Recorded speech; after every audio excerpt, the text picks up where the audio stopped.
Ellie tiba-tiba mulai menangis keras, dan Rachel membungkuk ke arahnya sambil tersenyum menenangkannya. Anak laki-laki yang berdiri di sebelahnya juga tersenyum menyemangati. Tidak seperti anak-anak lain di dunia ini, anak-anak ini adalah malaikat sungguhan. Dan itulah sebabnya, orang biasa tidak bisa menjadi orang tua mereka. Tiba-tiba seorang pria mendekati mereka. Dengan cerutu di mulutnya, ia mengatakan bahwa hari ini dia akan menjadi ayah mereka. Ia meletakkan tangannya di bahu salah satu anak. Karena anak-anak ini telah menerima pendidikan khusus, mereka ditakdirkan untuk orang tua yang istimewa. Sekarang, pria itu telah memilih salah satu anak, lalu berjalan bersamanya menuju mobil. Anak-anak lain melambaikan tangan, mengucapkan selamat tinggal. Tidak semua orang mengerti apa arti dari pendidikan khusus ini, dan pria yang menceritakannya menegaskan bahwa itu memang pendidikan yang sangat istimewa. Anak-anak tampak sedih saat melihat teman mereka pergi, dan Rachel tiba-tiba tersenyum dan mengumumkan bahwa sudah waktunya untuk berhenti. Seketika, ekspresinya berubah menjadi jauh lebih serius. Ia berkata bahwa sudah saatnya mereka mulai berlatih. Anak-anak langsung mengeluarkan senjata mereka, ekspresi mereka pun menjadi serius. Ellie menggenggam seutas tali pancing di tangannya, dan beberapa anak laki-laki memegang berbagai jenis pisau. Melihat Ellie, Rachel memperingatkannya bahwa ketika ia berpura-pura menangis, tidak perlu sampai ingus keluar dari hidung, karena orang tua tidak menyukai anak yang terlihat bodoh. Ellie menjawab bahwa ia akan mengingatnya, lalu meniup hidungnya sambil mengernyit, penuh konsentrasi. Pria yang mengawasi mereka dari jendela berkata bahwa bagi mereka, pendidikan seperti ini adalah sebuah anugerah. Sejak langkah pertama mereka dilatih sebagai senjata hidup. Mereka dilatih oleh para pendidik yang dipilih secara khusus. Karena itu, biaya pelatihan untuk setiap anak meningkat secara luar biasa. Orang yang mendengar cerita pria ini menjadi penasaran, ingin tahu untuk tujuan apa anak-anak ini digunakan. Pria itu tersenyum dan menjawab bahwa mereka seperti komputer, terserah pembeli, yakni orang tua mereka, bagaimana mereka akan digunakan. Saat itu, pria tersebut sedang berkendara bersama anak yang ia pilih. Sambil menunjukkan sebuah foto, ia mengumumkan bahwa inilah targetnya, dan memerintahkan anak itu untuk menghafalkan wajah ini. Namun, mengingat betapa berbahayanya anak-anak ini, para pengasuh mereka telah menetapkan tindakan pencegahan yang diperlukan. Sejak kecil, mereka telah menanamkan beberapa aturan yang tidak boleh dilanggar dalam keadaan apapun. Anak-anak duduk dan mendengarkan dengan saksama. Pria itu menjelaskan bahwa mereka menyebut aturan ini sebagai 3 prinsip mutlak. 3 prinsip ini dirancang agar pembeli dapat mengendalikan anak tersebut, dan ini sangat penting untuk diingat. Saat itu, anak laki-laki yang sedang melihat foto menoleh ke cermin di mobil dan memperingatkan ayahnya bahwa ada mobil yang mengikuti mereka. Pria itu bertanya lagi dengan bingung, lalu meletakkan tangannya di kepala anak itu dan memerintahkannya untuk diam dan menghafal wajah target. Anak itu menjawab bahwa perintah telah diterima dan ia setuju. Prinsip pertama adalah, perintah orang tua adalah mutlak. Pada saat itu juga, mobil yang mengejar kendaraan mereka menabrak mereka. Mobil pun terguling dan terpental jauh ke samping. Karena kecelakaan ini, pria tersebut meninggal dunia. Anak itu, yang tubuhnya penuh darah, merangkak mendekati sang pria, lalu mengambil tangannya dan memeriksa denyut nadi di pergelangan tangannya. Prinsip kedua adalah, anak tidak boleh menggunakan kekuatannya tanpa izin dari orang tua. Saat itu, 2 pria keluar dari mobil lain dengan senjata siap di tangan. Mereka bersiap menyerang, tetapi tiba-tiba terdiam karena pintu mobil terbuka dan seorang anak jatuh keluar sambil menangis, memohon bantuan karena ayahnya tidak bernapas. Ia terus meminta tolong. Salah satu pria melirik rekannya dan mengumpat, karena tidak ada yang memberitahu bahwa pria itu membawa anak bersamanya. Ia menyarankan agar mereka menyingkirkan anak itu saja. Namun, temannya bertanya, apa gunanya? Ia menunjuk bahwa itu hanya seorang anak, dan berkata bahwa mereka hanya perlu menurunkannya di suatu tempat dan pergi. Sambil berbicara, temannya mendekati anak itu dan membungkuk ke arahnya. Sementara itu, pria yang tadi bercerita hendak menyampaikan prinsip terakhir. Ia meminta maaf kepada anak itu dan berkata bahwa mereka punya alasan. Tapi sebelum ia sempat menyelesaikannya, anak itu mengambil pecahan kaca dan menusukkannya ke tenggorokan pria itu. Darah menyembur dari mulutnya. Pria itu menekan lukanya, batuk, dan anak itu memukul tangannya untuk merebut senjatanya. Anak diperbolehkan bertindak dengan cara khusus ketika orang tua dalam bahaya. Saat itu, pria kedua menyadari sesuatu yang salah pada rekannya, terkejut. Anak itu lalu menggunakan tubuh pria tadi sebagai perisai dan mengarahkan pistolnya. Anak itu kemudian diizinkan untuk mengabaikan 2 prinsip pertama dan bertindak sesuai situasi. Memanfaatkan kesempatan itu, anak tersebut menembak dan menghabisi penyerang kedua. Setelah mengakhiri ceritanya, pria itu bertanya, benarkah mereka ini anak-anak yang baik? Sambil membuka sebuah buku berisi foto-foto anak-anak, ia menyeringai dan bertanya apa pendapat lawan bicaranya tentang semua ini. Ia penasaran apakah orang itu ingin melakukan pembelian. Setelah lawan bicaranya membuat pilihan, ia memegang dagunya dan berkata dengan nada menyesal bahwa itu mustahil, karena anak itu bisa dibilang sebagai satu-satunya aib mereka. Ia membuka laci meja, mengeluarkan sebuah map, dan memperlihatkan data murid tersebut.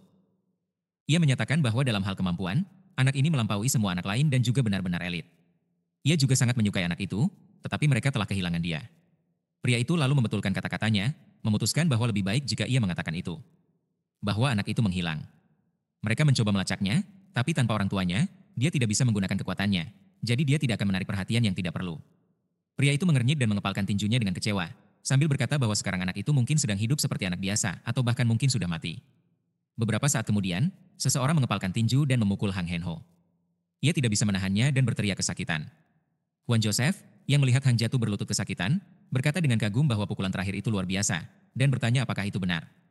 Hang mencoba mengatakan sesuatu, dan saat Joseph mendekat, ia bertanya apa yang dikatakannya. Hang mengusulkan bahwa itu mungkin panggilan nama, dan tiba-tiba Hang membeku, matanya membelalak. Lalu ia mengangkat kepala, menatap Joseph, dan berseru bahwa itu sama sekali tidak benar.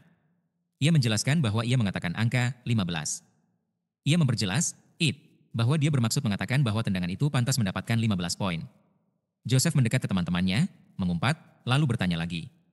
Ia menyatakan bahwa itu sangat murah hati. Ia menyentuhkan telapak tangannya dengan salah satu teman, dan teman-temannya yang lain mengatakan bahwa tendangan Joseph memang pantas mendapat 15 poin, lalu tertawa kecil. Hang mengumpat saat ia bangkit berdiri, memaki orang-orang ini. Lalu Joseph tiba-tiba bertanya, kalau begitu, tendangan ini dapat berapa poin? Tiba-tiba Park Sean berlari mendekat, mendorong Joseph sambil berteriak bahwa ia ingin mencoba. Ia mendekat ke Hang, mengepalkan tangannya, mengangkatnya, dan menarik perhatian Hang sambil bertanya, berapa poin yang kudapat? Sambil tersenyum. Joseph menggoyang-goyangkan bajunya, tapi tidak berkata apa-apa. Hang tiba-tiba memaki Sean dan menyuruhnya pergi. Berpura-pura tidak mendengar apapun, ia bertanya apakah dia benar-benar mendapatkan 52 poin. Namun Hang membantah dan mengulang apa yang dia katakan sebelumnya. Seseorang yang mendengar itu berkata bahwa Hang baru saja mengusir Sean, dan bertanya apakah skala penilaian Hang seketat itu. Namun tokoh utama berseru bahwa tidak demikian, menyarankan bahwa mungkin Hang memiliki semacam gangguan. Melihatnya, Hang kembali mengumpat dalam hati, menyadari bahwa ia kembali terjebak dalam masalahnya sendiri, dan berpikir bahwa ia bisa saja menghajarnya dengan mudah. Joseph mendekat ke Sean dan memanggil namanya beberapa kali, lalu bertanya, apa yang kau lakukan? Ia melambaikan telapak tangan, memukul tokoh utama, dan memerintahkannya berhenti pamer karena ia hendak memukul Hang. Lalu ia bertanya apakah Sean tidak melihat itu. Ia menyeringai menatap Sean dan bertanya apakah benar bahwa dia sudah mengerti semuanya. Sean mengepalkan tinjunya dengan marah, menyadari bahwa ini serius. Kemudian, tiba-tiba, ia menunjukkan gestur persetujuan sambil tersenyum dan berseru dengan kagum bahwa pukulan itu pantas mendapat 150.000 poin. Ia yakin bahwa itu memang yang diharapkan dari pria yang pernah belajar di luar negeri, karena kekuatannya memang berada di level yang benar-benar berbeda. Ia penasaran seberapa banyak beban yang bisa diangkat Joseph, dan ia menduga beratnya 500 kg. Tapi kemudian ia bertanya apakah memang perlu memakai satuan pound kalau mereka berbicara tentang Amerika Serikat. Melihatnya, Joseph menyeringai dan memaki, lalu berbalik sambil berjalan pergi dan berkata pada Sean agar membelikannya rokok nanti. Tokoh utama menyetujui, mengingat bahwa Joseph suka rokok mentol. Saat Joseph pergi, dia berdiri tegak, merapikan rambutnya, dan berjanji bahwa lain kali dia pasti akan membalas Joseph. Namun ia juga mencatat dalam hati bahwa Joseph terlihat sangat keren saat berbicara dengan aksen Amerika. Mendekati Hang, ia meletakkan tangannya di bahu, dan Hang mengernyit lalu bertanya dalam hati apakah dia serius. Dia benar-benar berpikir bisa mengalahkannya? Sementara itu, Sean memanggilnya dan, semakin mengernyit dengan tidak senang, bertanya apakah dia tidak merasa perlu mengirimnya juga. Ia bertanya apakah benar dia ingin mengatakan 502. Hang juga mengernyit tak senang ketika Sean pura-pura mencekiknya, dan bertanya dalam hati dengan kesal, seberapa banyak itu terlalu banyak? Sean dengan nada mengancam menyatakan bahwa Hang akan ikut dengannya, karena hari ini ia telah menandatangani surat kematiannya sendiri. Ia bertanya apakah Hang mengerti. Beberapa waktu kemudian, Hang memandang Sean dengan tidak senang, dan Sean, yang sedang makan makanan yang dibelinya, berteriak bahwa dia akan membelikan semua tteokbokki di sini. Ia menjelaskan bahwa ia tidak punya uang tersisa setelah berbelanja untuk Joseph, dan Hang pun setuju, meski dalam hati ia memaki Sean. Tokoh utama meminta Hang untuk tidak mengatakan itu. Ia berpikir bahwa itu pemborosan uang dan bertanya apakah Hang pikir Joseph lebih baik darinya. Hang menjelaskan bahwa bukan begitu maksudnya. Ia ingin mengatakan bahwa dua-duanya. Sean, memahami maksudnya, berkata bahwa toko ini, Hiho Snack Shop, memiliki nama yang sama dengan nama belakang Hang, dan bertanya apakah itu keren. Hang berkata bahwa itu adalah toko milik ibunya. Wanita itu tersenyum, meletakkan sepiring makanan di konter di depan mereka, dan bertanya apakah Sean adalah teman Hang. Ia menyuruh Sean memilih apa yang ia mau dan menawarkan odeng. Sambil mencicipi makanan, tokoh utama bertanya apakah ibu Hang adalah pemilik toko ini. Ia menyadari mengapa nama tokonya mirip dengan nama belakang Hang, dan Hang mengonfirmasi bahwa memang itu toko ibunya.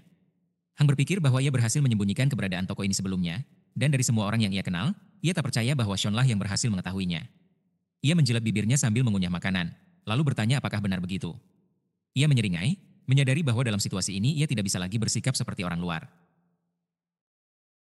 Perilakunya membuat Hang bertanya-tanya dalam hati, apa yang dia pikirkan akan dilakukan terhadap ibuku? Ia mengklik pulpen di tangannya dan berseru dalam hati bahwa jika Sean berbuat sesuatu, maka ia tidak akan bertanggung jawab atas apa yang akan terjadi. Sean memanggil wanita itu, dan Hong, yang sedang mengerutkan dahi karena konsentrasi, mengayunkan lengannya untuk menyerang. Namun, tokoh utama tiba-tiba membungkuk, meminta maaf kepada wanita itu karena belum memperkenalkan dirinya dengan baik. Ia menyebutkan bahwa ia adalah teman Hang, dan menyebutkan namanya, sambil mengakui bahwa ia tidak terkejut jika nama toko itu terdengar familiar. Hang terdiam saat mendengar ini. Wanita itu, sambil tersenyum, bertanya apakah itu benar. Ia menyebutkan bahwa Hang selalu memintanya untuk tidak mempromosikan hal ini. Sean pun memandang Huan sambil tersenyum dan berkata bahwa itu sangat tidak sopan darinya, mengingat ibunya telah bekerja keras demi kebaikan dirinya. Hang, yang menolak pikiran itu, merasa tidak mungkin Sean bisa tinggal di sana lebih lama karena tidak ada yang tahu apa yang bisa terjadi. Ia menyatakan bahwa mereka harus pergi, dengan asumsi bahwa teman-temannya sedang menunggu. Wanita itu bertanya, benarkah begitu? Jika demikian, ia pun membungkus beberapa kantong makanan untuk mereka bawa pulang. Ia bertanya kepada tokoh utama, ada berapa anak di sana? Ia mengumumkan bahwa ia telah mengemas beberapa tteokbokki untuk mereka, dan meminta agar mereka membagikannya dengan yang lain. Hang berseru bahwa itu tidak perlu. Sean, dengan penuh kekaguman, bertanya apakah makanan itu benar-benar gratis. Wanita itu menjawab dengan semangat bahwa memang begitu, karena ia sudah cukup banyak berjualan hari ini. Sean menerima makanan itu darinya dengan kekaguman, lalu bertanya apakah ia benar-benar yakin. Wanita itu menjawab, tentu saja. Hang, yang menyaksikan dengan horor, berbicara dalam hati kepada ibunya dan memintanya untuk tidak melakukan hal itu. Sementara itu, wanita itu mengatakan bahwa teman-teman Hang sudah seperti keluarganya sendiri. Hang kembali mengulangi permintaan dalam hati agar ibunya berhenti. Sean tersenyum dan mengucapkan terima kasih atas makanannya. Hang berseru dalam hati bahwa ini tidak benar, dan bahwa tokoh utama bukanlah orang seperti yang terlihat. Sementara itu, Sean membuka salah satu kantong, melihat isi makanannya, dan berseru dalam hati bahwa ini luar biasa, yakin bahwa teman-temannya pasti akan menyukainya. Hang meletakkan tangannya di lengan Sean dan memintanya agar tidak memberitahu Joseph atau siapapun tentang hal ini. Ia memohon sebuah permintaan. Tokoh utama berjanji bahwa ia akan melakukannya, dan bahwa ia akan mencari tahu semuanya. Kemudian, ia berbalik dan berkata kepada wanita itu bahwa ia akan pergi. Wanita itu melambaikan tangan dan berkata agar ia membawa teman-temannya lain kali. Ia berjanji bahwa ia pasti akan melakukannya, yakin bahwa mereka akan menyukai tempat itu. Hang mengatupkan rahangnya dan menundukkan kepala. Ketika Sean pergi, ia menarik perhatian ibunya dan bertanya mengapa ia melakukan ini. Dalam hati, ia menyebut dirinya bodoh, lalu berteriak, mengingatkan bahwa ia telah meminta ibunya untuk berpura-pura tidak mengenalnya. Ia mengulanginya lagi bahwa ia sudah memintanya, dan bertanya mengapa ibunya melakukan itu. Ia tidak mengerti mengapa ia berteriak pada ibunya, tetapi ia juga tidak mengerti mengapa ibunya bertindak seperti ini. Wanita itu menundukkan kepala dan berkata dengan sedih bahwa ia hanya sangat bahagia melihat Hang memiliki seorang teman untuk pertama kalinya. Ia meminta maaf kepadanya. Hang bertanya, untuk apa ibu meminta maaf? Wanita itu menambahkan bahwa ia hanya ingin Hang bisa akrab dengan teman-temannya, dan sekali lagi meminta maaf, sambil memohon agar ia tidak marah. Hang menggenggam tangannya menjadi kepalan, dan dalam hati meminta ibunya berhenti meminta maaf, karena jika ini terus berlanjut, ia tidak tahu apa yang akan ia lakukan. Ia terus menggenggam tangannya semakin erat, hingga telapak tangannya bergetar. Beberapa saat kemudian, seseorang mengumpat dan melempar kain lap ke piring. Kemudian, sambil memungutnya, orang itu bertanya, ini omong kosong macam apa? Huan menyaksikan dengan diam. Joseph bertanya apakah benar ibunya menjual tteokbokki. Ia mengatakan bahwa ia membelinya dari ibunya, dan bertanya apa yang dilihatnya. Ia tidak mengerti kenapa ada kain kotor di dalam tteokbokkinya. Saat ia mulai menggosokkan kain kotor itu ke wajah Hang, ia berkata bahwa ia menolak memakannya dan bertanya, bagaimana dengan uang kembalian? Ia bertanya apakah ia benar-benar harus pergi ke ibu Hang dan memberitahunya bahwa mereka adalah teman. Dalam hati, Hang memikirkan Sean yang memohon padanya, lalu ia bertanya dengan suara keras apakah ia dan Joseph adalah teman. Ia mengira Joseph marah, dan bertanya apakah ia serius. Joseph mengonfirmasi bahwa mereka memang teman, dan bahwa itu hanya lelucon. Saat ia menumpahkan makanan ke atas kepala Hang, ia berkata bahwa ia tidak akan memakannya dan bahwa ia harus memberitahu ibunya Hang. Hang tetap diam dan hanya menundukkan kepala, melihat makanan menetes dari kepala dan bajunya. Ia menggenggam pulpen di tangannya, dan tiba-tiba Joseph terdiam. Hang mengayunkan tangannya tajam, mengarahkan pulpen ke leher Joseph, tetapi tiba-tiba ia teringat bagaimana ibunya mengakui bahwa ia hanya ingin ia bisa akrab dengan teman-temannya. Permintaan maaf dan harapan agar ia tidak marah masih terngiang di kepalanya. Di detik terakhir, Hang menghentikan pulpennya. Joseph melihat telapak tangannya yang gemetar dengan bingung. Hang mengatupkan giginya, menundukkan kepala, lalu melepaskan tangannya. Joseph bertanya, apa yang kamu lakukan tadi? Ia mendekat dengan ancaman dan bertanya, apa yang barusan kamu coba lakukan? Beberapa waktu kemudian, Sean masuk ke ruang kelas, yang langsung menarik perhatian Huan. Huan bertanya apa yang sedang ia lakukan, tapi tiba-tiba ia terdiam, mengangkat alisnya karena bingung. Ia menyadari bahwa semua siswa duduk diam dengan kepala tertunduk. Ada beberapa polisi dan seorang pria dengan kepala tertunduk di ruangan itu. Di belakang mereka, ada jendela pecah berlumuran darah. Di lantai dekat jendela itu, terdapat pecahan kacamata dengan percikan darah di sekitarnya. Sean terdiam, menatapnya dengan seksama. Hari itu, orang-orang memukuli Hang selama 15 menit.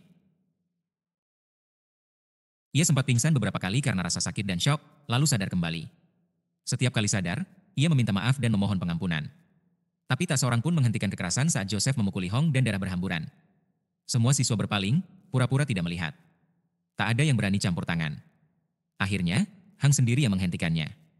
Ia melihat ke arah jendela di dekat tempat ia dipukuli, dan memperhatikan ada tulisan di atas batu yang mengatakan bahwa ia akan berhasil. Beberapa waktu kemudian, di gedung tua, seseorang mengatakan bahwa dia punya ide. Itu adalah Joseph, yang sambil tersenyum dengan mata tertutup, menjelaskan bahwa dia sedang membicarakan tentang Hang. Ia menyarankan agar mereka mengatakan bahwa orang lain yang mendorongnya saat bermain. Ia bertanya apakah mereka mengerti semuanya. Salah satu dari mereka menunjukkan bahwa mereka tidak melakukan apa-apa, tapi Joseph menyuruh mereka melupakannya.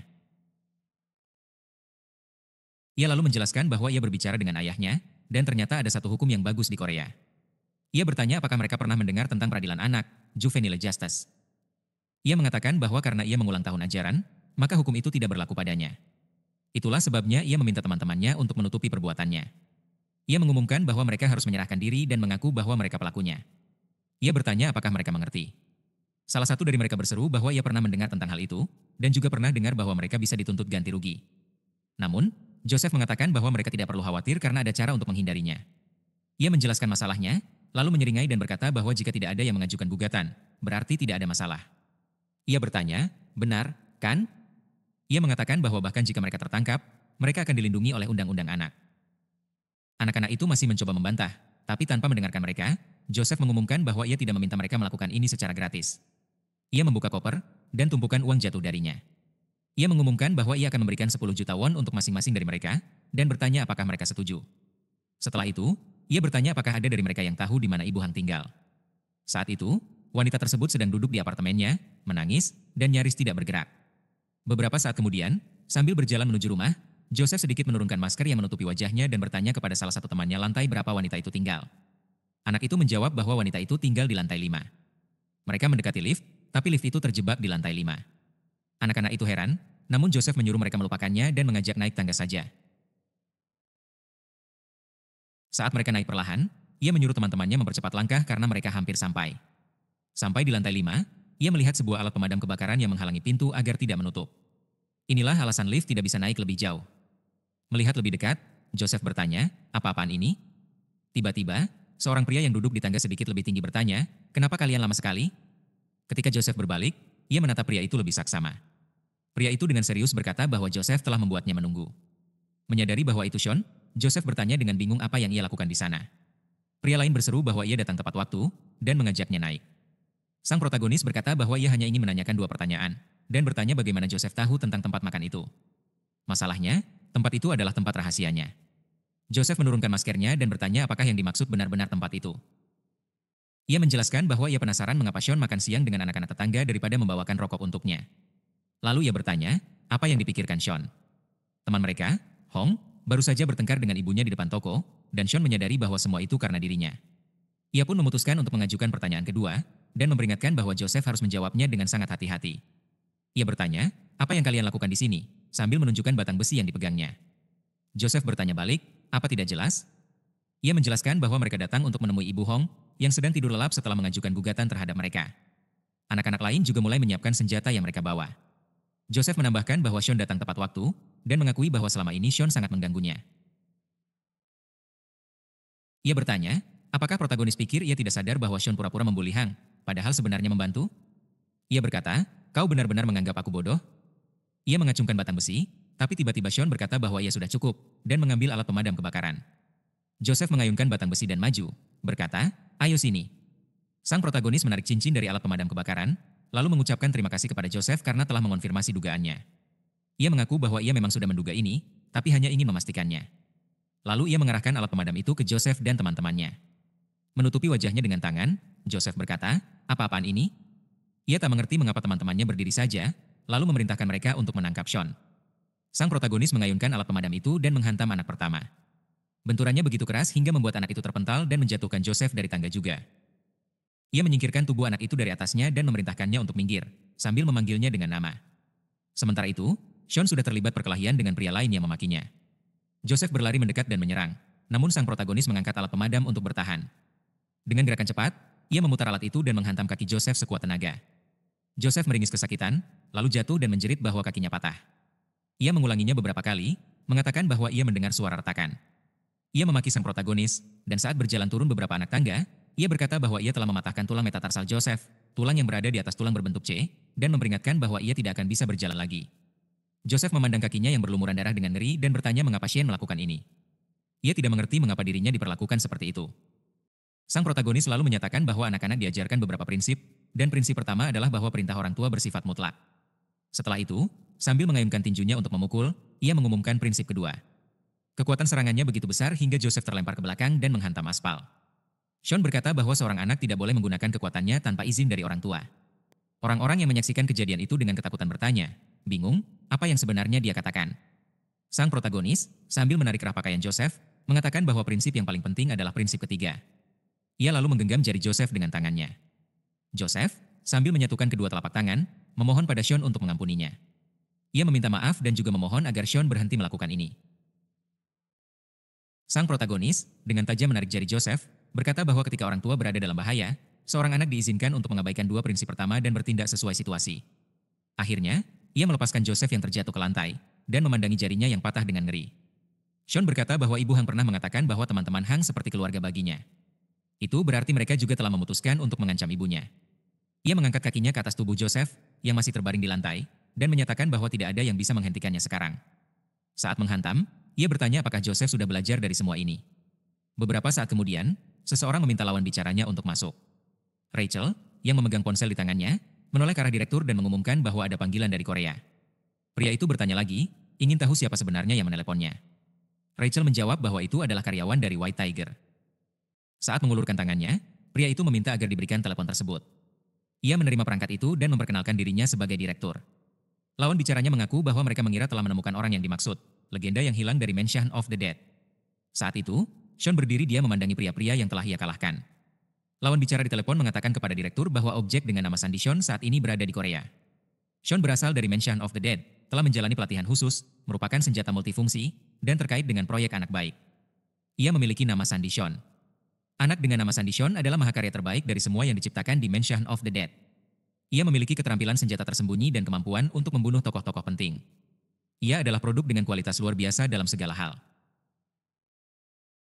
Karena itu, ada rencana untuk menyerahkannya kepada organisasi Yakuza Jepang yang merupakan klien terbaik mereka. Namun, sesuatu terjadi dalam proses pengiriman. Alih-alih sampai ke Jepang, Sean justru dikirim ke Korea. Sean lalu mengulurkan tangannya kepada seorang pria yang lewat untuk menarik perhatiannya, terlihat cukup antusias. Sementara itu, direktur merapatkan kedua telapak tangannya dan menundukkan kepala sambil menutupi mata. Ia berkata bahwa 5 tahun telah berlalu, dan mereka telah pasrah pada kenyataan bahwa sang protagonis telah mati. Ia lalu memandang ke langit dengan senyum lebar dan air mata kebahagiaan membasahi matanya, karena ia bahkan tidak berharap Tuhan akan mengizinkan mereka menemukan Sean dalam keadaan hidup. Berbalik ke arah Rachel, ia memintanya untuk membawa sang protagonis kembali dengan cara apapun, dan bertanya apakah ia mengerti. Rachel membuka syal dari kepalanya, menyetujui perintah itu, dan berjanji bahwa ia akan segera memulai prosedur pemulihan. Sambil melemparkan jubah biarawatinya, ia menambahkan bahwa dalam keadaan darurat, ia akan menggunakan kekuatan, dan menunjukkan senjata yang terpasang di kakinya serta yang muncul di tangannya. Ia adalah petugas disipliner Mansion of the Dead, dan tugas serta spesialisasinya tidak diketahui. Direktur, sambil menatapnya serius, bertanya apakah ia benar-benar memahami maksudnya. Ia menegaskan bahwa Rachel harus mengembalikan Sean dalam keadaan selamat dan utuh, dan memperingatkan agar tidak menggunakan mainannya, karena terlalu berbahaya. Rachel menjadi lebih muram, namun menurunkan salah satu senapan mesinnya, berlutut, dan mengangkat jubahnya. Beberapa waktu kemudian, Kwon Bayanga membungkuk dan memperkenalkan diri sebagai ayah Joseph. Ia mengaku sangat malu, dan mengakui bahwa dirinya bersalah karena tidak membesarkan Joseph dengan baik. Ia berkata bahwa mereka akan menanggung semua biaya perawatan Hang dan kompensasi moral yang akan diinformasikan oleh wanita tersebut. Dengan punggung menghadap ke Bayanga, wanita itu tetap tenang menyiapkan makanan yang dipesan dua remaja di sebelah konter. Sambil menatap lelah ke arah Bayanga yang membungkuk, wanita itu berkata bahwa apa yang dilakukan Bayanga tidak akan mengubah apapun, dan ia yakin masalah ini tidak akan selesai hanya dengan permintaan maaf. Bayanga tetap dalam posisi membungkuk sejenak, lalu mengangkat kepala dan bertanya dengan heran, apakah benar tidak ada gunanya? Jika begitu, ia berdiri tegak, membalikkan badan dan menyetujui hal itu. Ia lalu berpamitan pada wanita itu. Wanita itu bertanya dengan bingung, hanya itu? Sambil menutup mulut dengan sapu tangan, Bayanga menyatakan bahwa ia percaya pada efisiensi di atas segalanya. Namun karena wanita itu menolak bernegosiasi, ia tidak akan membuang waktunya lagi. Wanita itu menatapnya dengan bingung, dan Bayanga, sambil berjalan menuju mobil, memperingatkan bahwa masih banyak cara lain, termasuk yang merupakan keahliannya. Saat mobil mulai melaju, Bimo mengeluh bahwa hidungnya gatal karena debu dan bau busuk, dan bertanya bagaimana bisa orang berbisnis di tempat seperti ini. Ia menyatakan bahwa mereka akan meratakan tempat itu dan membangun kompleks komersial dan perumahan di sana. Lalu ia bertanya, apa yang terjadi dengan anak itu? Ia ingin tahu apakah ada yang sudah mengurusnya. Sopirnya mengonfirmasi bahwa sekretaris mereka sudah ke sana, dan ia yakin urusannya telah selesai serta akan segera menghubungi mereka. Ban termenung sambil melihat keluar jendela mobil. Beberapa saat kemudian, di pusat medis Universitas Hanam, Joseph yang lukanya telah dibalut terbaring sambil memikirkan seseorang. Tiba-tiba ia menyebut nama seseorang, pria itu, tanpa tahu kenapa, dan berseru bahwa pria itu mengatakan sesuatu tentang 3 prinsip mutlak. Ban, yang berdiri di samping tempat tidurnya, melihat ke arah perawat yang berada di dekat mereka dengan heran.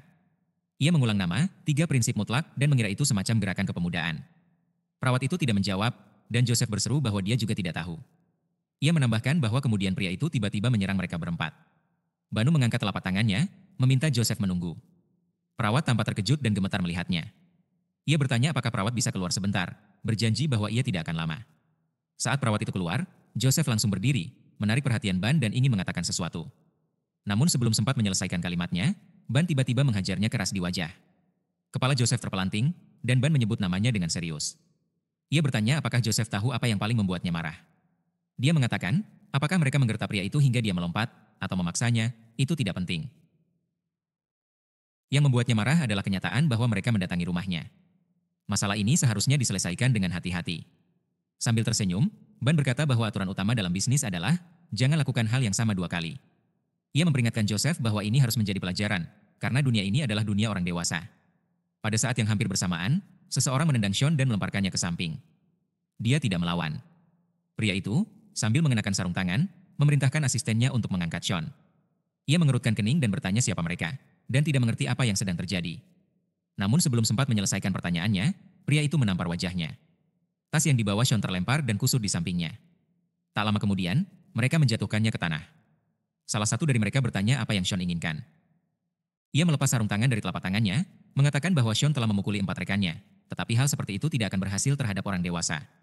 Ia melemparkan sarung tangan itu ke kepala Sean dan mengingatkan bahwa karena Sean, tuan muda kehilangan kakinya. Salah satu pria itu mengangkat tangan Sean, menahannya dalam posisi terangkat. Sean meringis kesakitan. Pria itu bertanya apakah ia harus membalas dengan cara yang sama.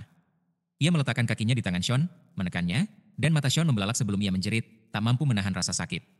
Pria itu memperingatkan bahwa ini adalah dunia orang dewasa, lalu berbalik. Beberapa saat kemudian, saat ia bangkit, Sean mengulang, ini adalah dunia orang dewasa. Ia mengumpat, lalu menggerakkan tangannya, menggenggamnya, dan kembali mengumpat. Ia menunjuk bahwa kehilangan anggota tubuh dan patah tulang bukanlah hal yang sama. Ia menyadari bahwa mereka masih jauh dari menghukum Rachel. Melihat telapak tangannya yang gemetar, ia berpikir bahwa ini menjengkelkan. Ia tidak bisa menggunakan kekuatannya tanpa perintah, karena 3 prinsip bodoh itu.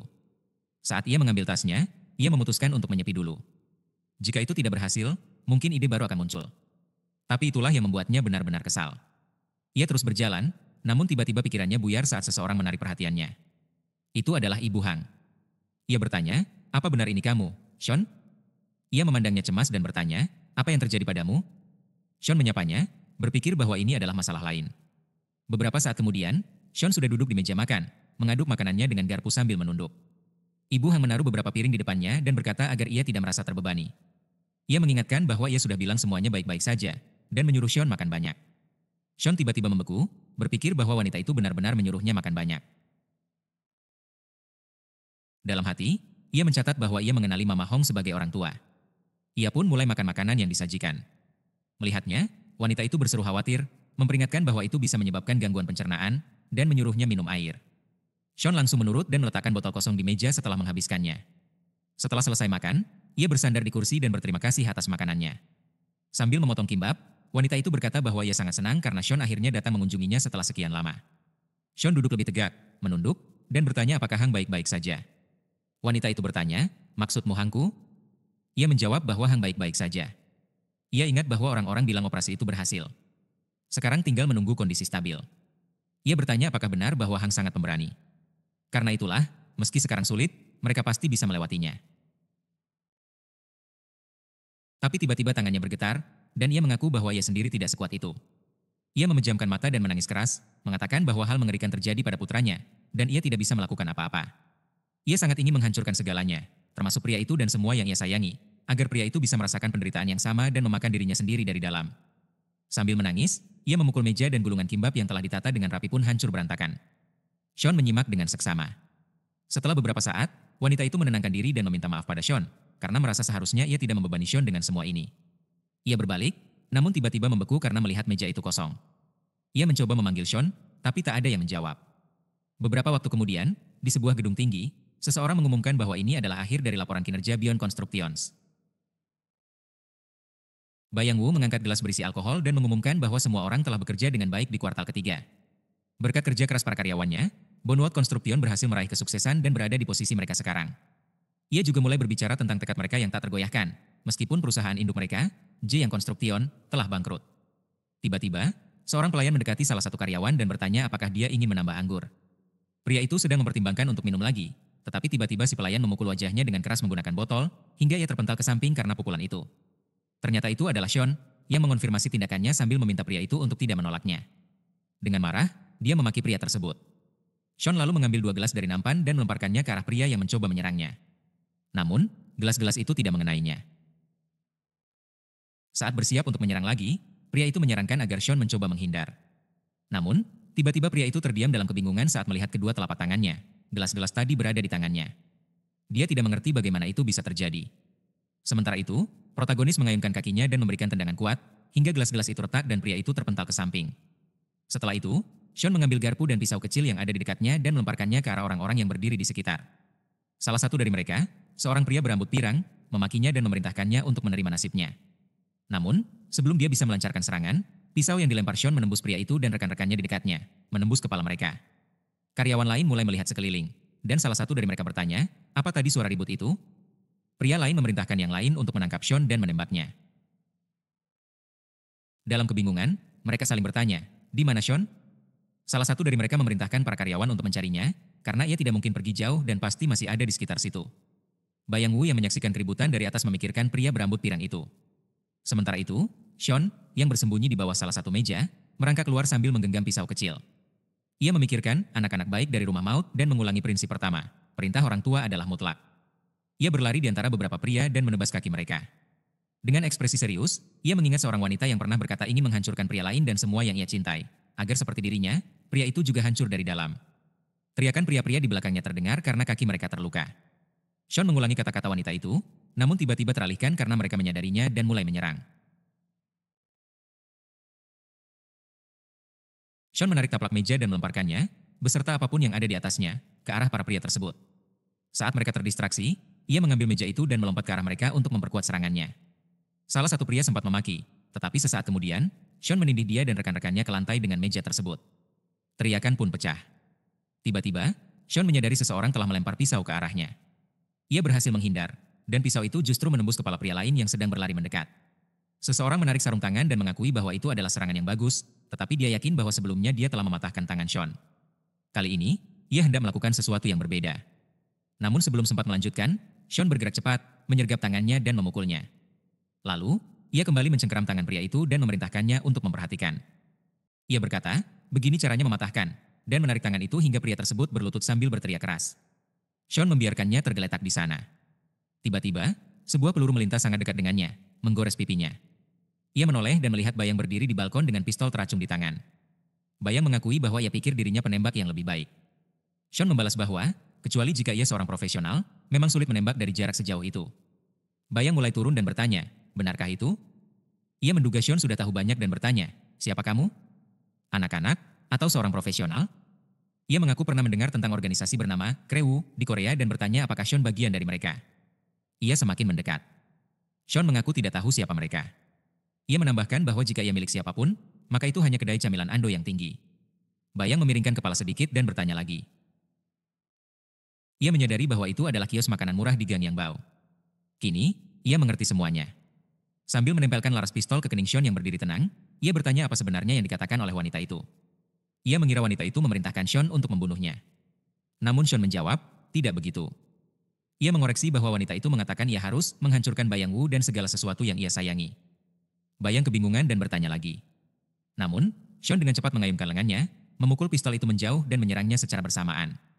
Bayang meraih kerah baju Sean untuk menahan diri agar tidak jatuh, sambil memakinya. Ia bertanya, apa ini balas dendam dari nenek tua penjual camilan? Sean menjawab bahwa ini bukan balas dendam maupun pembalasan, lalu memukulnya lagi, sambil mengulangi prinsip pertama, perintah orang tua adalah mutlak. Darah menyembur dari mulut dan hidung Bayang. Salah satu giginya copot. Sean lalu berbalik dan berjalan pergi. Bayang berkata bahwa efisiensi itu penting dalam pekerjaan, agar tidak perlu mengulang 2 kali. Meski dipukuli habis-habisan, ia masih tersenyum dan berkata seharusnya ia mengurus Sean dan wanita itu sejak awal juga. Ia berjanji bahwa lain kali, ia akan membunuh semuanya. Lalu ia mengambil kembali pistolnya dari lantai. Sean menyatakan bahwa dia sedang mengoceh, lalu mengingat prinsip ketiga. Setelah itu, dia menembak tanpa melihat, mengenai dasar gantungan lampu gantung besar yang tergantung tepat di atas B. Ketika orang tua dalam bahaya, seseorang dapat bertindak sesuai dengan situasi. Lampu gantung berat itu jatuh, menghantam Bayu dan Sean.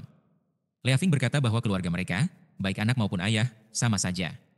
Tak lama kemudian, di rumah sakit, seseorang bertanya kepada pasien apakah dia merasa tidak nyaman. Joseph, sambil menutupi wajahnya dengan tangan, bertanya apakah orang itu tidak melihatnya. Ia mengumpat, dan perawat pun berseru bahwa kekerasan di sekolah sangat menakutkan akhir-akhir ini. Joseph menatapnya dengan penuh arti. Perawat itu mengakui bahwa ini adalah pertama kalinya dia melihat luka serius seperti itu. Ia mengira anak yang melakukannya pandai berkelahi, namun menambahkan bahwa itu tetap tidak bisa dimaafkan. Joseph menjawab bahwa dia tidak tahu, tapi mengakui bahwa itu sangat menyakitkan. Perawat yang sedang menyiapkan obat mengingatkan Joseph tentang apa yang terjadi sebelumnya, dan bertanya apa yang Joseph bicarakan dengan Dion. Ia bertanya lagi tentang 3 prinsip mutlak, dan bertanya apakah benar itu yang dikatakan anak itu. Perawat menyuntikkan obat dengan jarum suntik ke lengan Joseph. Menyadari itu, Joseph bertanya apa yang ditambahkan perawat ke dalam suntikan. Ia memperhatikan warnanya aneh. Namun, perawat itu menghela napas dan menyuruhnya untuk tidak khawatir, karena dalam dosis kecil, itu tidak menyebabkan kematian. Ia tersenyum sambil menutup matanya dengan ramah. Joseph bertanya lagi. Perawat itu menanyakan apakah dia akan menjawab pertanyaannya. Ia mengulangi, patuhi 3 prinsip mutlak, lalu menyandarkan sikunya ke tubuh Joseph, membuat Joseph menahan sakit dan mengepalkan rahangnya, menutupi sebelah matanya. Mendekat ke arahnya, gadis itu bertanya apakah dia tahu apa artinya itu. Joseph menatapnya dengan ngeri, berseru bahwa dia tidak tahu, dan bertanya apa yang dia bicarakan. Perawat itu mengingatkan kembali tentang apa yang Joseph katakan kepada Bayanga di hari pertama.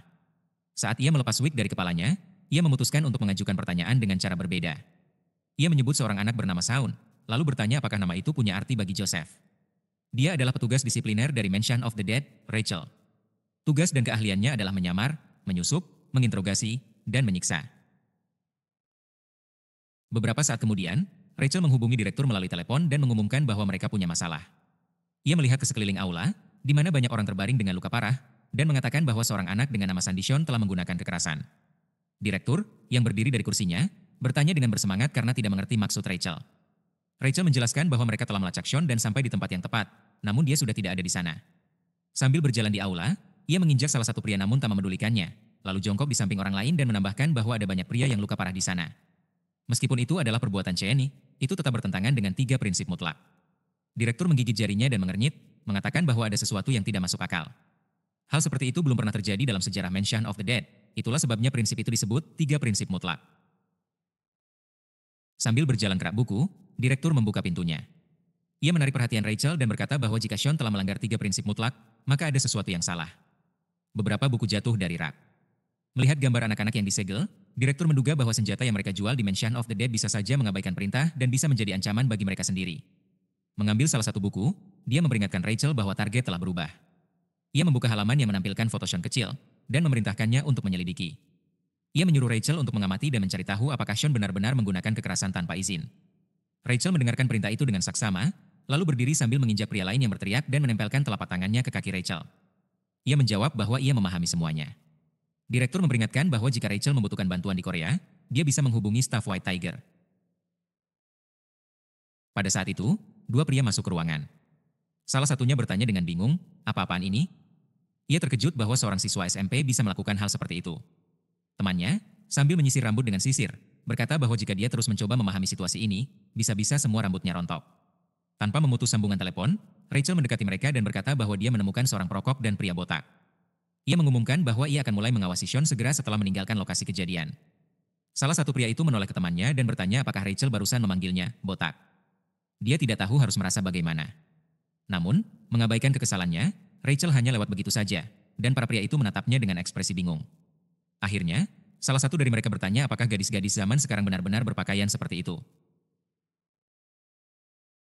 Temannya tersenyum dan berkata bahwa beberapa orang bilang Rachel itu orang Rusia, dan mereka terbuka terhadap hal seperti itu. Ia mengingatkan bahwa istrinya juga berpikiran terbuka. Tiba-tiba, ia menyadari bahwa manajer selalu tidak ada pada saat-saat seperti ini, dan bertanya kemana dia pergi. Mereka lalu ingat bahwa bos telah memberikan tugas lain pada manajer, dan merasa tenang. Beberapa waktu kemudian, di sekolah, Rachel yang telah menyamar sebagai orang lain berpikir bahwa penyelidikan awal terhadap Sean telah selesai. Ia sadar bahwa Sean bersekolah di SMA ini. Di atas kertas, orang tuanya berada di luar negeri, tapi kenyataannya, orang tua itu fiktif dan identitasnya tidak pernah diketahui. Sekarang dia sedang berjalan di koridor, di mana murid-murid lain juga berjalan. Sambil tersenyum, dia berbicara dalam hati kepada tokoh utama dan bertanya, "Apa yang kamu lakukan di sini?" Dia berjanji bahwa dia akan mencari tahu. Sambil menyentuh pipinya, dia mengakui bahwa dia sangat ingin melihat bagaimana Sean tumbuh dewasa. Dia adalah yang terbaik di antara semua anak yang pernah dia ajar. Dia sempurna dalam semua senjata yang dia berikan padanya. Rachel teringat bagaimana dia mengajari Sean kecil, dan dia mengakui bahwa dia sulit percaya bahwa Sean telah tumbuh tanpa menjalani misi. Melihat keluar jendela di sampingnya, dia menyadari bahwa itu adalah ruang kelas CNE, dan melihat sang tokoh utama sedang duduk di bangku, berbicara dengan teman-teman sekelasnya. Dia melihat bahwa Joseph juga sedang berbicara. Sambil menyatukan tangannya dan berpura-pura menangis, dia mulai berbicara atas nama Joseph, memohon pengampunan dan berkata bahwa semuanya adalah salahnya.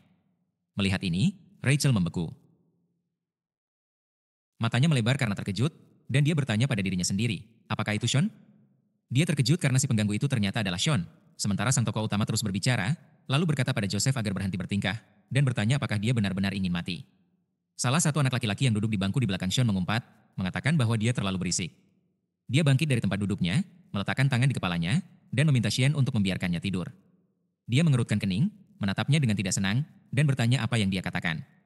Dia pun berdiri dari tempat duduknya, dan anak laki-laki itu mulai berdiri juga. Rachel bertanya-tanya, apakah ini adalah pertarungan untuk memperebutkan tempat dalam hierarki? Dia teringat bahwa di Mansion of the Dead juga ada pertarungan semacam itu. Dia mengingat bahwa ini adalah pertarungan untuk membentuk hierarki. Anak-anak bahkan kadang-kadang mencoba melawannya, dan dia menyebut mereka menggemaskan, mengingat bagaimana dengan mudahnya dia menghentikan anak yang mencoba menyerangnya. Tentu saja, dalam pertarungan apapun, Sean selalu jadi pemenang. Namun saat dia teralihkan dari pikirannya, dia tiba-tiba melihat bahwa Sean sedang tergeletak di lantai. Terkejut karena mengetahui bahwa dia adalah yang terkuat, dia bertanya pada dirinya sendiri, apa yang terjadi? Sementara itu, sang tokoh utama menyipitkan mata dan meminta lawannya untuk berhenti, lalu mulai meminta maaf padanya. Dia menahan tangannya di depan wajahnya untuk menahan pukulan dan berteriak, mencatat bahwa orang itu memukul tulangnya. Rachel tidak bisa bergerak, menyaksikan itu dengan ngeri. Beberapa saat kemudian, ketika pelajaran sudah dimulai, dia menyarankan agar mereka membaca bab berikutnya. Dia pikir itu adalah hal yang benar, bagaimanapun juga ini adalah sekolah. Lalu dia mulai membicarakan apa yang terjadi di sini dengan sang penulis. Dia yakin bahwa di tempat ini, tidak boleh sembarangan menunjukkan kekuatan jika seseorang sedang berusaha bersembunyi. Dia menebak bahwa 3 prinsip utama masih berlaku untuk Sean. Dia menatapnya dengan seksama, bertanya pada dirinya sendiri apakah pengamatan lebih lanjut diperlukan. Sean, dengan dahi mengerut dan serius, sedang menulis sesuatu di buku catatannya. Melihat mata dan tatapan konsentrasinya, Rachel berpikir bahwa dia tahu Sean itu istimewa. Dia teringat bahwa di Mansion of the Dead, anak-anak baik tidak hanya kuat, tetapi juga cerdas. Tokoh utama selalu merupakan anak yang luar biasa.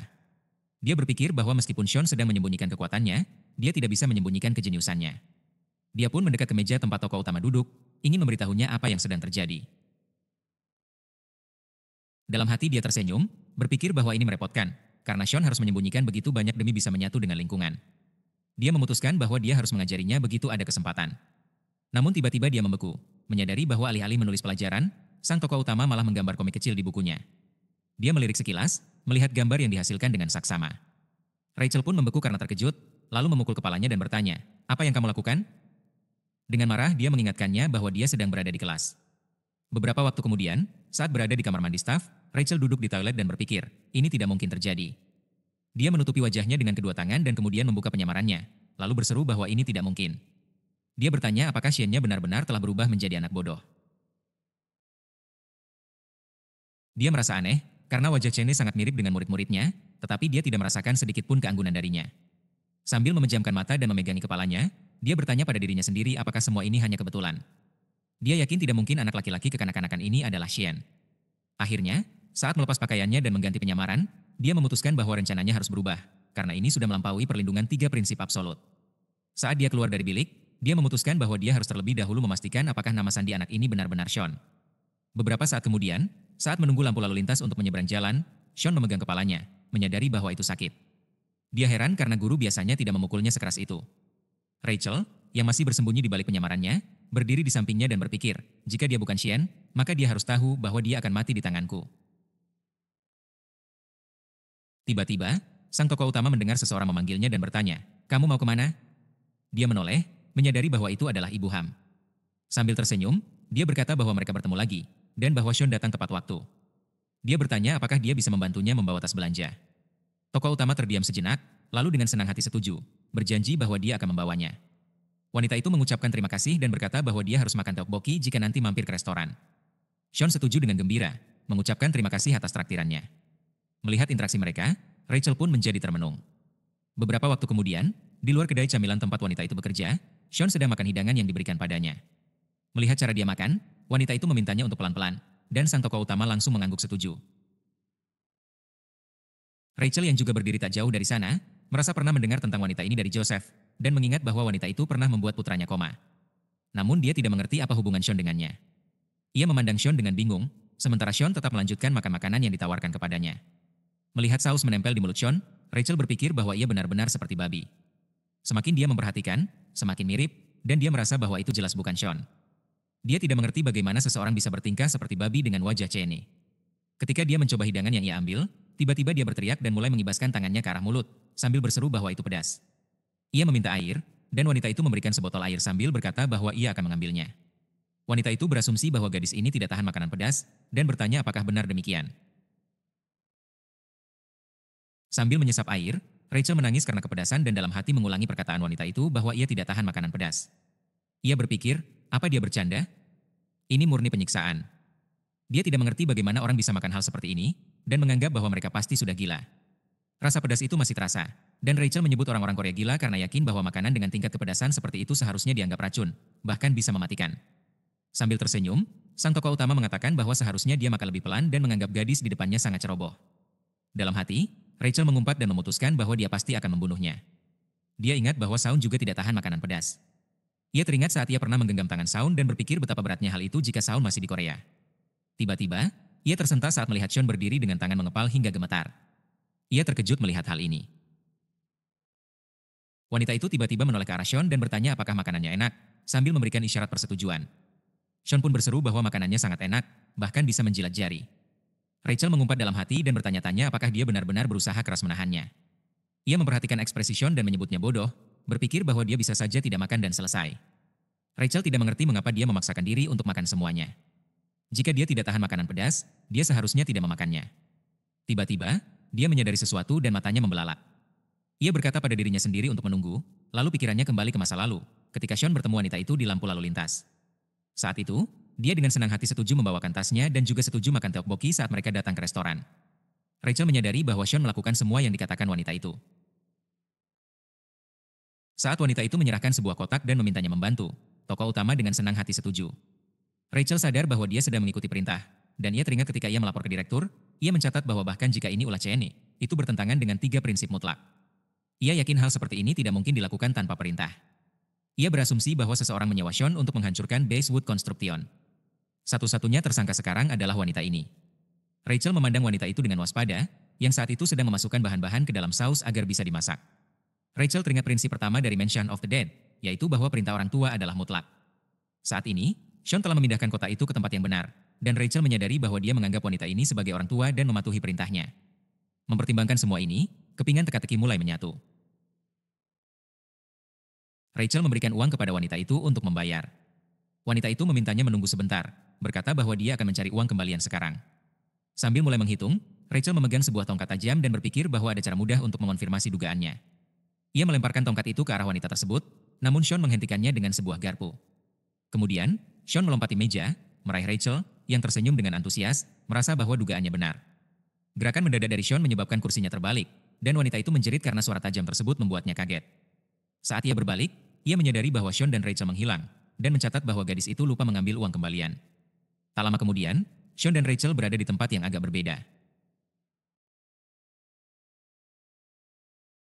Rachel, dengan tongkat tajam yang sama, mengingatkan tentang prinsip ketiga dari Mention of the Dead untuk anak-anak baik, yaitu bahwa jika orang tua berada dalam bahaya, maka seseorang boleh bertindak sesuai keadaan. Dia menyerang tokoh utama dan menggores pipinya, tetapi dia tidak memperdulikannya dan justru melancarkan serangannya sendiri, yang berhasil diblokir Rachel. Namun, dia tidak menyerah. Dia mencegah tangan Rachel dan menyarankan agar mereka menyelesaikan ini, sambil bertanya apakah Rachel benar-benar akan mengikutinya sepanjang hari. Ia memanggil nama Rachel dengan nada marah, mendekati wajahnya. Rachel pun tersenyum dan menyadari bahwa itu memang Sean, dan berkata bahwa mereka sudah lama tidak bertemu. Ia mengakui bahwa ini memang agak aneh. Shaun menatapnya dengan lelah, dan Rachel bertanya mengapa dia mengikuti wanita dari kedai itu seolah-olah dia adalah orang tuanya. Rachel yakin bahwa pemilik kedai kumuh itu tidak mungkin menjadi pelanggan Mansion of the Dead. Sean mengernyitkan dahi dan bertanya ulang, mengaku bahwa dia tidak tahu apa yang sedang dibicarakan Rachel. Ia mengira memang membuat kekacauan, tapi tidak menyangka mereka akan menemukannya secepat itu. Tiba-tiba, Rachel bergerak, bersiap menyerang, dan berkata, apapun itu, kamu harus melakukannya dengan cara yang berbeda. Dia meraih lengan Sean, lalu membantingnya ke tanah. Sean menggertakkan rahangnya, menjerit kesakitan, sedangkan Rachel duduk di atasnya berkata bahwa sudah waktunya pulang, karena banyak pelanggan yang menunggunya. Dia mengusap keningnya dengan telapak tangan, dan Sean bertanya pada dirinya sendiri, apakah dia harus pulang? Ia teringat saat masa kecilnya, berdiri di antara rekan-rekannya yang terluka, dan menyadari bahwa saat itu dia memang harus kembali. Ia menghela napas dan juga teringat bagaimana wanita itu mengusap pipinya dengan jari, memanggilnya Park Sien, dan menyatakan bahwa itulah namanya sekarang. Di saat itu, mata Sean membelalak dan ia bertanya, kenangan macam apa itu? Rachel bertanya apa yang dia katakan. Sean tiba-tiba mengernyit dan mendadak bangkit, menyundul wajah Rachel dengan kepalanya. Rachel berteriak dan terlempar ke belakang, menutup mulutnya dengan tangan. Sean memanfaatkan kesempatan itu untuk bangkit. Rachel, yang mencoba menghentikan darah yang mengalir dari hidungnya, menarik perhatian Sean dan dia menyadari bahwa dia tidak ingin kembali, dalam arti yang baik. Rachel menghela napas, lalu menghembuskan udara dari hidungnya untuk mengeluarkan darah yang tersisa, dan menatap Sean dengan marah. Tapi tiba-tiba dia terdiam karena Sean sudah tidak berada di tempatnya semula. Dia melarikan diri. Sean mengumpat karena tidak percaya bahwa mereka mengirim Rachel ke sini. Bayangan gadis yang ia ingat kembali muncul di pikirannya, dan dengan dahi mengernyit, dia bertanya pada dirinya sendiri, orang seperti apa dia sebenarnya? Beberapa waktu kemudian, di Mansion of the Dead, sang direktur dengan marah bertanya, apa yang kau katakan tadi? Ia marah karena Rachel gagal menangkap seorang pria, dan bertanya apa maksud dari semua ini. Rachel berlari ke dalam bilik toilet, mendorong seorang wanita keluar dari jalan dan meminta maaf kepada direktur karena lengah. Dia sedang menyamar lagi, dan saat masuk ke bilik, dia mulai melepas pakaiannya sambil mengumumkan bahwa dia telah menemukan wanita tua yang mengendalikan Sean dengan 3 prinsip. Wanita yang tadi ia dorong mulai mengetuk pintu sambil meminta maaf dan berusaha menarik perhatiannya. Namun, Rachel mengabaikan panggilan itu. Direktur bertanya apakah benar hanya satu wanita yang mengendalikan Sean. Sambil terus melepas penyamarannya, Rachel mengakui bahwa menurut pengamatannya, Sean menganggap wanita itu sebagai orang tuanya. Sang direktur memegang dagunya dengan berpikir. Ia bertanya apakah itu alasan Sean mengikuti perintahnya. Ia tidak mengerti bagaimana hal itu bisa terjadi, dan bertanya apakah Rachel mengira wanita itu melakukannya dengan sengaja.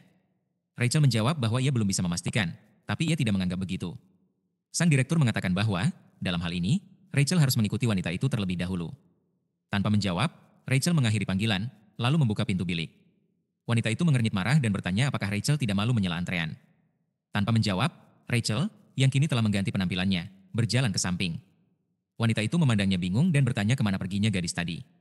Di kantornya, sang direktur mencatat bahwa ada 2 cara untuk mengambil seorang anak dari orang tuanya dan mulai memikirkan cara pertama. Saat itu, wanita tadi menghela napas terkejut dan bertanya, apa yang Anda katakan tadi? Rachel mengumumkan bahwa ia meminta wanita itu menjauh dari Sean. Ia duduk sambil mengaduk makanan di piring dengan garpu dan berkata bahwa ia tidak bisa cukup memperhatikan Sean karena sering melakukan perjalanan bisnis. Fakta bahwa Sean harus makan makanan berkualitas rendah membuat hatinya hancur sebagai seorang ibu. Dia bahkan tidak diizinkan makan makanan pedas. Sambil menundukkan kepala, wanita itu berkata bahwa ia mengerti, dan bertanya apakah benar Sean tidak bisa makan makanan pedas. Cara pertama untuk mengambil anak dari orang tua adalah memaksa sang orang tua untuk secara sukarela menyerahkannya. Melihat kondisi wanita itu, Rachel mengamati bahwa hal itu benar. Dalam hati, ia berseru bahwa sekaranglah waktunya bagi wanita itu merasa bersalah, dan bertanya, bagaimana bisa kau mengaku sebagai orang tua Chene? Berdiri, Rachel berkata bahwa ia tahu Shen mendengarkannya. Tapi sebagai orang dewasa, wanita itu juga harus bertanggung jawab. Wanita itu berdiri dengan kepala tertunduk dalam rasa malu, dan Rachel, meletakkan tangan di bahunya, berkata bahwa untuk alasan itulah, jika Sean muncul di sini lagi, wanita itu harus menyuruhnya pulang dan jangan pernah kembali. Ia memperingatkan bahwa ia harus mengatakan itu dengan yakin. Seorang orang tua harus memerintahkan anaknya untuk kembali ke Mansion of the Dead. Mengingat hal itu, Rachel mulai pergi, menyatakan bahwa ia akan menganggap mereka telah saling memahami, karena ia harus segera pergi. Namun, tiba-tiba wanita itu menolak, menyatakan bahwa ia tidak akan melakukan itu. Ia mengingatkan Rachel bahwa dia sendiri pernah mengatakan bahwa dirinya sering absen karena urusan pekerjaan, dan bertanya apakah itu benar. Rachel memandangnya dengan tidak senang dan bertanya, "Apa kau benar-benar mempermasalahkan kata-kataku?" Wanita itu bertanya apakah Rachel pernah sekali saja melihat wajah dan pakaian Sean. Ia juga bertanya apakah Rachel tahu apa-apa tentang kehidupan sekolahnya. Dengan tatapan bingung, Rachel menatap wanita itu. Wanita itu berkata bahwa wajah dan pakaian Cheyenne selalu kotor. Ketika dia menanyakannya, anak itu hanya berkata bahwa dia jatuh. Dia sungguh mempercayainya. Ia pikir, itu hal yang wajar bagi anak laki-laki. Hal seperti itu memang sering terjadi. Sambil mencengkram kain apronnya, ia tak sanggup menahan air mata yang mengalir di pipinya. Ia teringat bahwa Hong juga selalu mengatakan bahwa dia hanya jatuh, dan ia tidak bisa membiarkan hal yang sama terjadi pada Sean. Ia ingat bagaimana ia bertemu dengannya, dan menjelaskan bahwa karena itulah, meski tanpa disadari, ia mulai merawat Sean semampunya. Ia berseru bahwa saat ini, Sean membutuhkan seorang orang tua yang bisa menjaganya. Ia menangis lebih keras, sambil mengakui bahwa ia tidak ingin Sean berakhir seperti Hang.